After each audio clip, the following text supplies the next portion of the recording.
தன்மையை கேள்விக்குள்ளாக்கக்கூடிய வகையில என்னை சுற்றி ஏராளமான விவாதங்கள் நடைபெற்றுக் கொண்டிருக்கின்றன.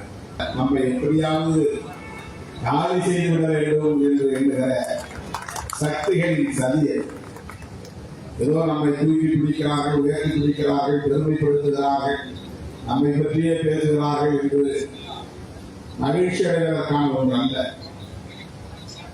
அதில் சூது இருக்கிறது, சூழ்ச்சி இருக்கிறது, சதி பின்னப்பட்டு வருகிறது.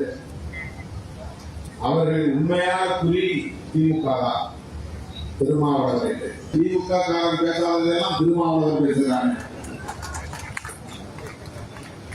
அதனால் நம்ம விமர்சனம் செய்ய வரலாறு தெரிகிறது. நான் பேசுகிறேன், திமுகவை கட்டி காப்பாற்றுவது மட்டுமல்லாமல் ஒரு பெரிய கூட்டணியை உருவாக்கி 7 ஆண்டு காலம் அதை தலைமை தாண்டி வழிநடத்திக் கொண்டிருப்பதை பொறுத்துக் கொள்ள முடியாத சக்திகள் திருமாவளவனை ஒரு தூளாக பயன்படுத்தி அதை உடைத்தெறிய வேண்டும் என்று முயற்சிக்கிறார்கள்.